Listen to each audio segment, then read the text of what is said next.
Recorded Books and One Click Digital present Where Serpents Sleep, a Sebastian St. Cyr mystery by C.S. Harris, narrated by Davina Porter. Who knows where serpents sleep? Anonymous. Chapter 1. Monday, 4th of May, 1812. The girl stared out the window, one hand sliding up and down her shawl-covered arm in a ceaseless, uneasy motion. Outside, a thick fog leached the light from the dying day and muffled the sounds of the surrounding city.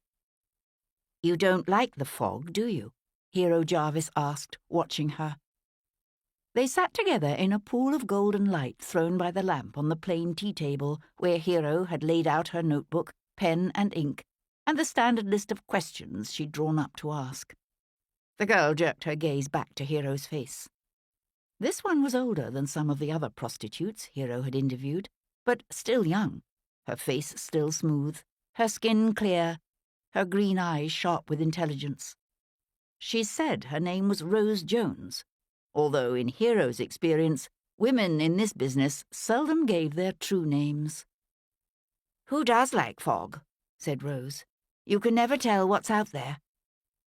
The girl's accent was disconcerting, pure Mayfair, without a trace of Cockney or any country inflection. Studying the girl's fine bone structure and graceful bearing, Hero knew a flicker of interest mingled with something both more personal and less admirable that she didn't care to examine too closely.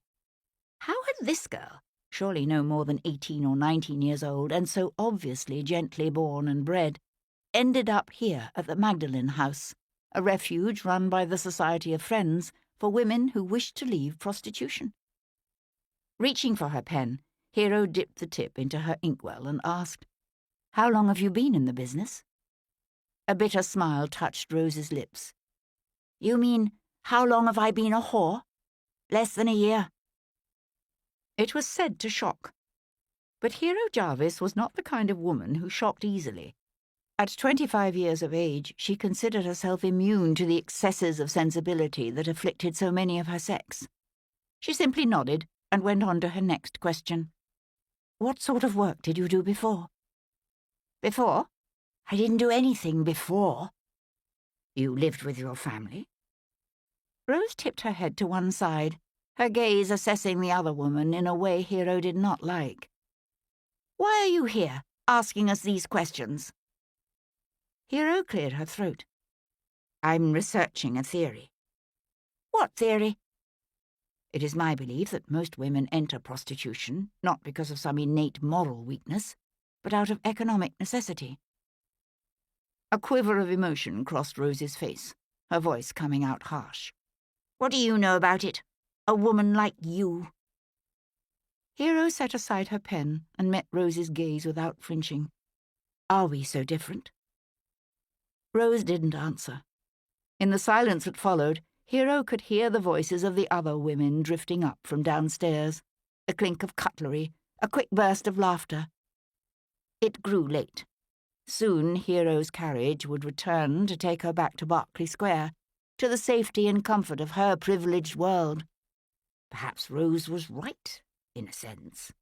Perhaps. The sound of a fist pounding on the front door below reverberated through the house. Hero heard a woman's startled exclamation mingled with a man's harsh growl. A cry of outrage turned suddenly to a scream of terror. Rose leapt from her chair, her eyes wild. "Oh, God, they found me." Hero pushed to her feet. "What do you mean? What's happening?" She could hear the voices of more men now, the crash of overturned furniture, the smashing of crockery. Women shrieked. Someone pleaded, tearful, her voice trailing off into a whimper that ended abruptly. "They're here to kill me." Rose whirled around, her gaze sweeping the room to fix on an old walnut cupboard which took up most of the near wall. "We must hide." From below came the sound of running feet, and a woman's scream transformed hideously into a throaty gurgle. Rose yanked open the cupboard door. Hero reached out a hand, stopping her. "No, that's the first place they'll search." To keep listening to this audiobook, I've left you a link in the description so you can do it. at no cost thanks to Audible's 30-day free trial.